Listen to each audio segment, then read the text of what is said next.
in the world. And this was because he'd been told, yes, we have nuclear weapons. So that played a key role in American diplomacy ever since then. And I think it's the first thing the United Nations did at the very first meeting was to establish the Atomic Energy Commission to make sure that was used for the benefit of humanity. Now, again, the United States was involved in this, and they originally were kind of pushing this, but then they just sent this guy, Bernard Barak, in to negotiate what was called the Barak Plan, in which basically the United States would keep nuclear weapons until they were assured that no one could attack them. They put forth a plan that they knew the Soviet Union would veto and would not pass because they wanted to keep their monopoly of nuclear weapons. And the interesting thing is, even before this came up the United Nations, the United States had already threatened to bomb Moscow over the issue of Iran. So these are all connected way back, I think, and thank you, and if you want to comment further. Yeah, I would just say, I mean, first of all, thank you for those comments. I would just say, just to add a little to it, is that, you know, the U.S. has increasingly become taken a position against international law. I mean, as time goes on, the U.S. Has made no pretext about the fact that it does not believe international law applies to the United States. It applies to everyone but the United States. So, for example, Iran just won a case against the U.S. before the International Court of Justice, otherwise known as the World Court, challenging U.S. sanctions against Iran. And so the response of the United States was to say, we don't recognize the general jurisdiction of the World Court.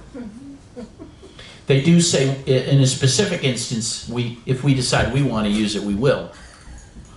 But no one can just on their own go after us. We have to consent to that. So it's quite an incredible thing how the U.S., again, will cite international law a lot. Will say, oh, this guy or that guy should be, you know, prosecuted by the International Criminal Court. All the while, of course, the U.S.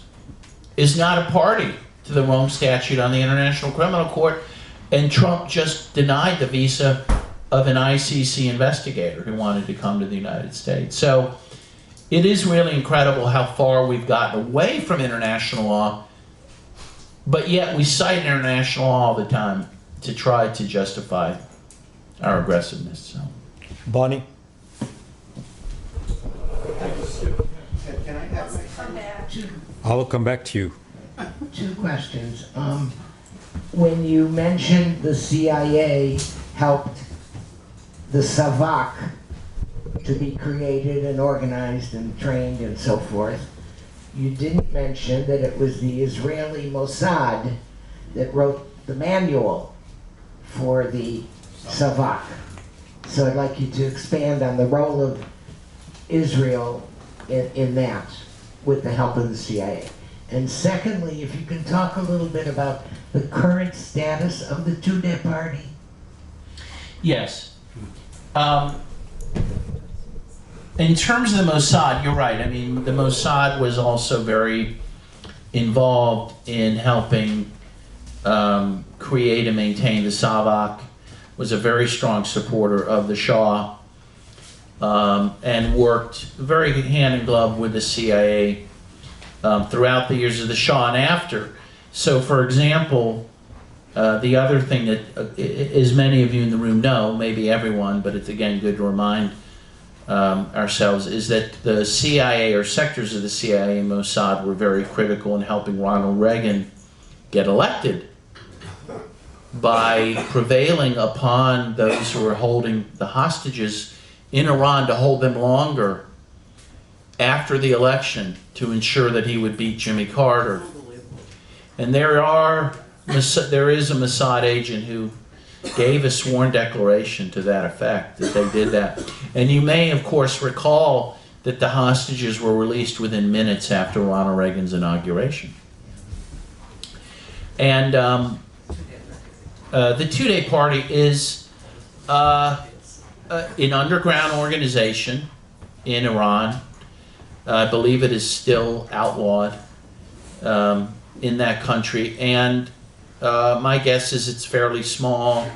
I mean, it's just been battered over the years. Again, it was battered by the Shah. It was battered particularly in the first years of the Islamic Revolution. Honestly, it's kind of amazing they still exist, and they do exist. But again, it as an underground, mostly underground organization. Sharon? Okay, go ahead. Yeah, so a few things quickly. First of all, as a side thing, it's very annoying and confusing when people start saying we, and then they wind up talking about what the United States does instead of what we, the enemies of imperialism, do. So please don't use we to refer to U.S. imperialism. Okay. Second thing, about the United Nations, the two biggest things the UN did in its early years of existence were helping the occupation and dismemberment. I know dismemberment is the wrong word because it wasn't officially a unit then, but destruction of the occupation of Palestine by Zionism. That was one of the big things the UN did. And the second big thing that they did was give cover to, and in some sense actual material support to the war against Korea. Yes. So those, we should not treat the UN as anything good. It was just a cover for, basically for Western imperialism in a sort of peaceful coexistence with Stalinist Russia, Stalinist Soviet Union. I know that you hate the word Stalinism. Okay, whatever. Mainly it was U.S. imperialism. Oh, one last point quickly. Every time I'm in discussion of any of these particular special issues, it seems that we never link them up with the overall thing of what is actually happening on the planet right now. The destruction of life, possible destruction of life on Earth in the near future. Well, even some of us old folks might still be, here to see it.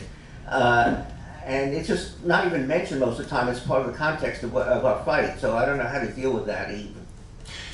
Can I just respond to a couple of those things real quickly? There's plenty of time. Yeah, go ahead. Yes, so, yes, you know, you're with the always UN, right. you know, I mean, I see what you're saying about the UN, though I think, you know, and this is maybe my bias, I am a lawyer by trade and also have a dim view of the courts in this country as well.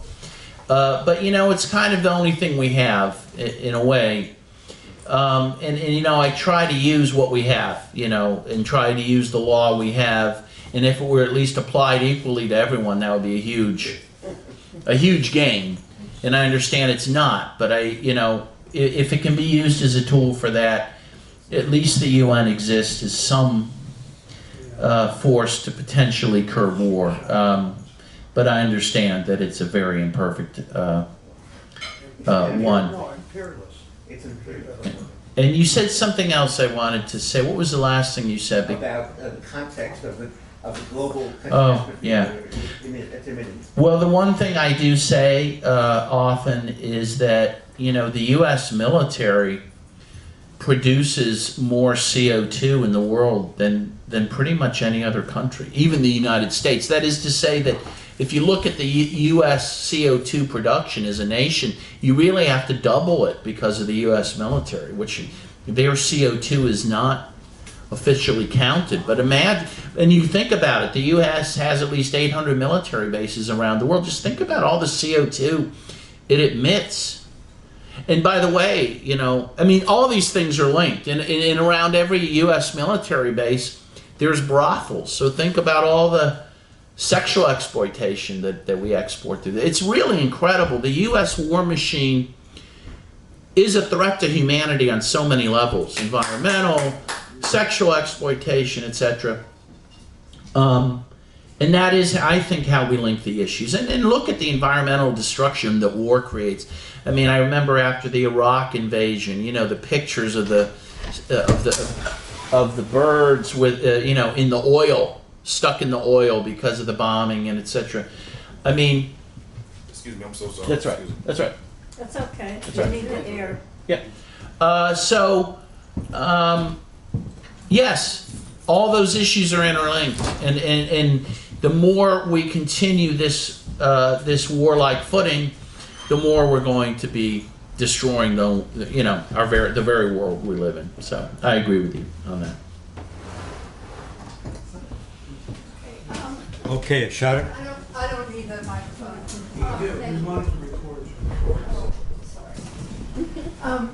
I really appreciate the thing you said about how our country is ideologized or ideological, and that it's irrespective of party, and that the Democrats play a large role in fostering and keeping the American people blind to what's really going on. So you wrote a book about how the U.S. was plotting against Russia, right? Right. And I'm just wondering, given how almost every American believes that Russia was influential, if not key, to the election of Trump, and that they horribly intervened in our electoral process, et cetera, et cetera. What do you think now? Have you changed any of your thoughts about that? I remember you said it's going to turn out to be a nothing burger, but that nothing burger, has really taken over, and it's really, really hard. Those of us who are fighting to build a resistance, one of the main things that we're up against all the time is, but the Russians did this. It's incredible.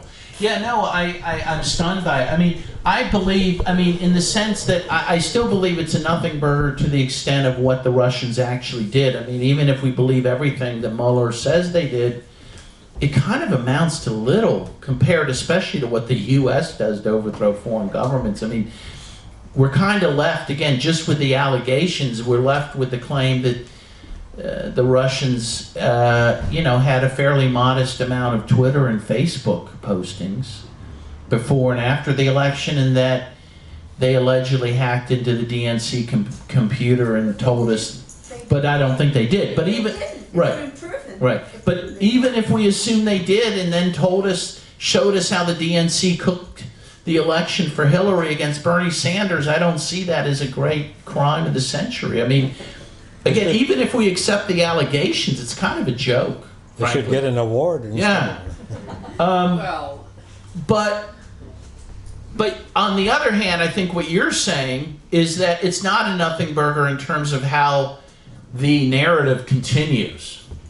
In fact, I saw after Jeffrey Epstein died in prison, they said, a guy who, the Russians did it. Or they said, this is very Russian that this would happen to him.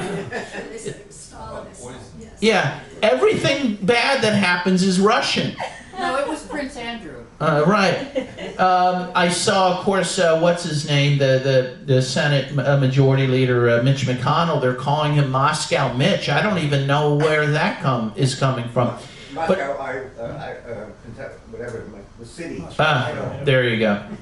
But, so the narrative continues, and that's why I think it's so important to undermine the narrative, because, the Russians, again, it sounds like a lot that we heard during the Cold War, the first Cold War. It was all the Russians are coming, right? And every time we wanted to overthrow a government, it was because they were close to the Russians. And again, you're hearing some of that with Venezuela, too. That's a big thing now. I just think it's really up to us to really expose that anti-Russia hatred for what it is, that it's a propaganda tool to inspire people to support war. But obviously it's a powerful one. And I think it's a brilliant one because it really taps into the DNA of Americans who are very quick to hate the Russians. There's the Bob Dylan line from his song, With God on Our Side, right? And he says, I've been, what does he say?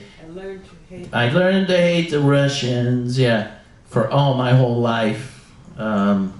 You know, and we're still being taught that. And that's why we have to fight against that. You know, and again, I know we don't love the government in Moscow, and it's not what it was, that, you know, and, but they're not our enemy, you know, and they're not some great evil in the world. And it's just, again, really troubling to me, again, particularly how liberals have latched onto that is what they see as their electoral salvation. But I'll assure you this, what I think I'm right about is, if they think they're going to ride to the White House on Russiagate, I do think they're wrong.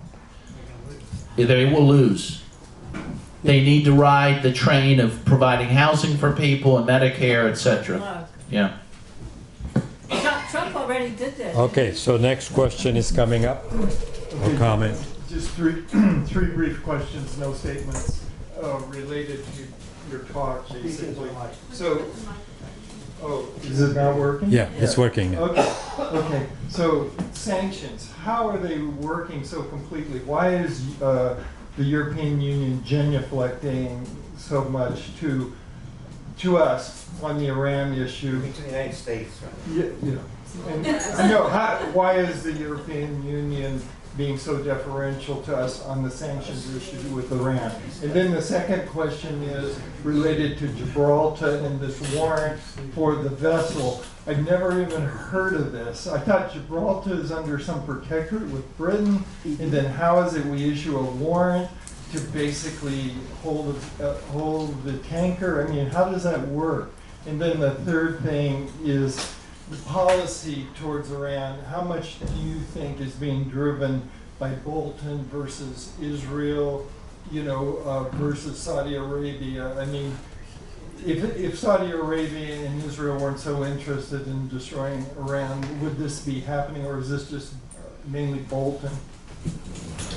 Yeah, I'll answer this third question first, I guess. I mean, obviously John Bolton is a huge prime mover behind the aggressiveness towards both Iran and Venezuela. But of course, Trump did pick him, you know, to be the national security advisor. So, to the extent there's daylight between them, between he and Trump, it is interesting, of course, that he not only picked him, but he kept him on, you know, in an administration where Trump is very quick to fire people and whatnot. So, but I certainly think Bolton is a prime mover in all this. Now, of course, so is Israel. I mean, Saudi Arabia, I see more of a client state of the United States. I mean, we cozy up to Saudi Arabia, but I'm not sure Saudi Arabia itself supports or encourages policies that the U.S. doesn't already support.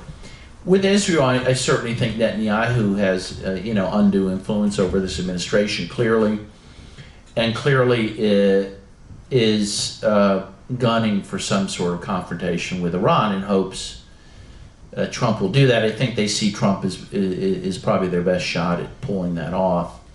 So I definitely see Israel is very much an important factor in all this.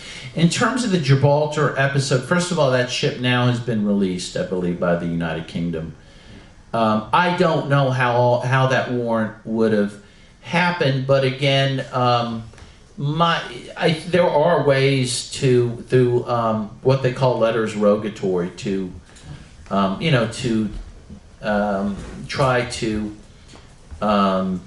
perfect a warrant against a ship like that through another country like the UK. For example, of course, one of the most famous cases of this is the UK recognizing the warrant against Pinochet that a Spanish judge had issued, you know.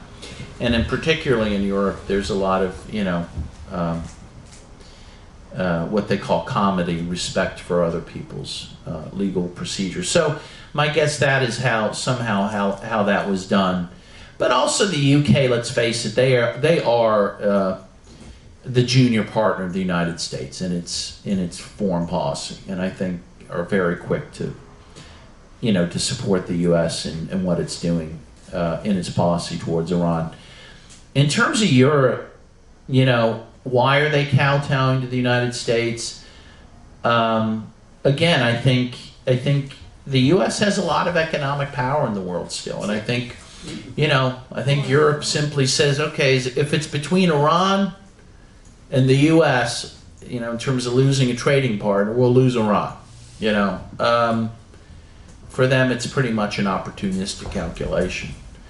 They originally promised, as you remember, to preserve the nuclear deal by continuing to trade with Iran and trying to overcome U.S. sanctions, but they seem to have given up on that, as far as I can tell. And that's certainly the Iranian perspective. Because you might recall, Iran waited a year after the nuclear deal was broken by the U.S. to see if Europe was going to bail them out, and they haven't done it, So. Okay. Are you done? Yeah. Okay, so the gentleman in the pink shirt is next. Right, you? Yeah, yeah. No questions? Okay, go back to him. Yeah. Can we? Yeah, I have a couple of thoughts and wondering how 15 minutes. you'd respond. I think you touched on the start of your talk. Since November 2016, we've had some of the largest demonstrations in U.S. history. In Oakland, the Women's March, a few months after that, was the single largest demonstration in Oakland's history. More so than anything during the Vietnam War, more so than Occupy. I mean, it was 80,000 people at one point. There's been huge demonstrations around a multitude of issues, but one giant omission. I think the largest probably anti-war demonstration vis-a-vis Venezuela or Iran or anything has been in the hundreds. And it's a credible disconnect. One possible way to help, I don't say it's a cure-all, is to have a simple out-now, no military intervention. Regardless of people think of the ideology and the practice of the governments of Venezuela or Nicaragua or Iran, I don't think that should be the criteria for organizing. Even if people totally support, say, the government of Venezuela. I think it should be no U.S. military intervention.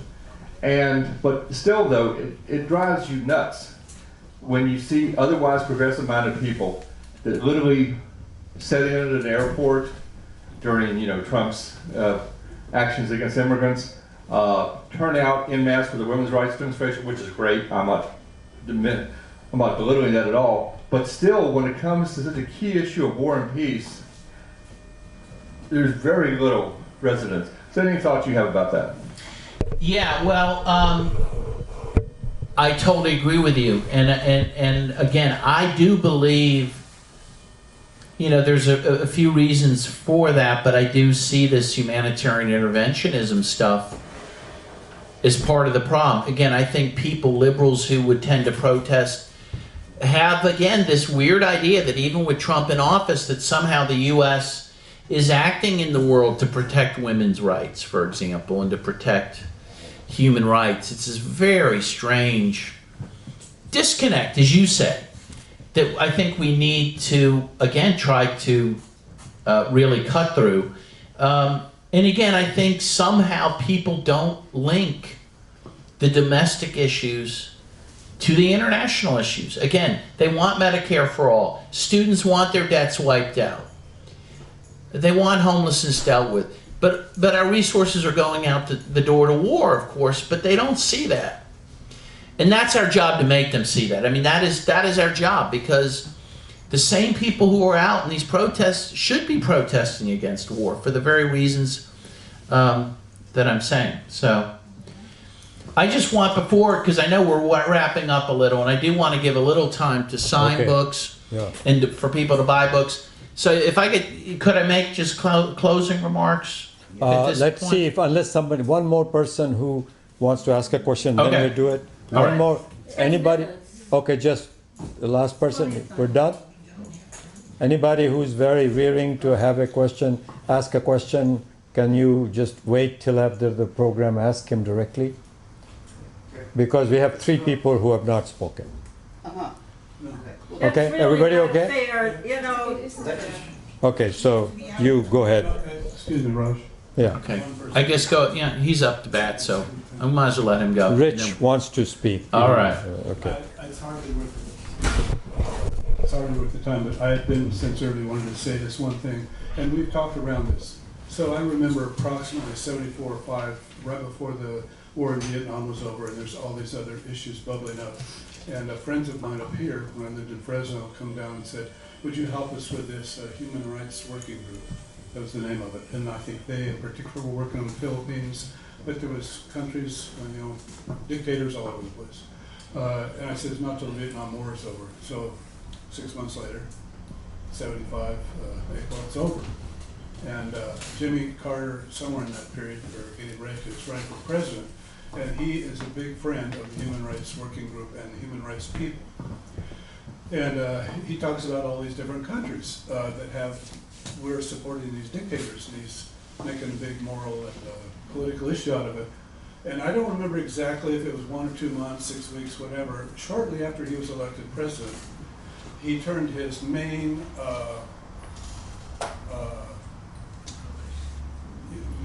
well, he switched his focus from all the dictators we were supporting to Russia is the big problem with human rights.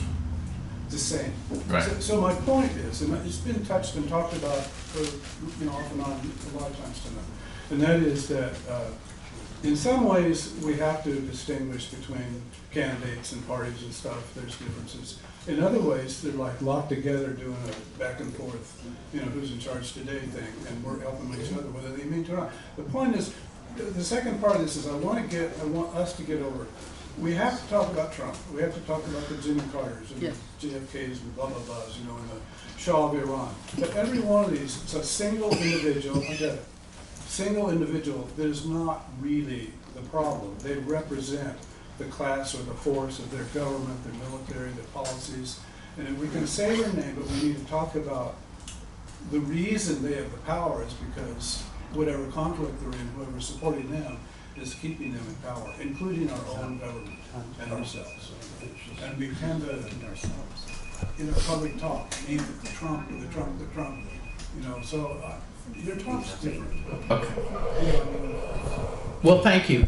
Okay, you can wrap it up. Yeah, and what I guess what I'd like to say, and it does actually, one of the questions made me think of this. One, again, at least one thing that continues to come up in my mind on all this is that there is this very strongly held, almost innate belief, again, that to protect democracy and human rights and other rights around the world, that the U.S. has to intervene militarily somehow, and that we need to support that, right? And that's very much a view held by so many people, when in fact the main thing one could do, and I think this is what we need to emphasize, again, especially given that the U.S. supports 73% of the world's dictatorships, the thing to emphasize is not to think that human rights needs to be preserved by the U.S. intervening, but by the U.S. stopping to intervene. That is the real focus. And like, for example, the one example given that you gave about, oh, well, but wouldn't we have supported someone to go in and intervene and get rid of the Salvadoran death squads? In that case, again, what you needed to do, and what people did do, is say, U.S., stop supporting the death squads. It wasn't that intervention was needed. It was needed that we stop the intervention. And I can say in almost 99% of the cases, that is what the demand needs to be. But it's a change in focus and a change of perspective that we need as a society. And information. Yes, that is not getting out there. So that's it. Grab a book. I'll sign it for you. Thank you for being a great, great audience. Appreciate it. Thank you, Dave. Thank you.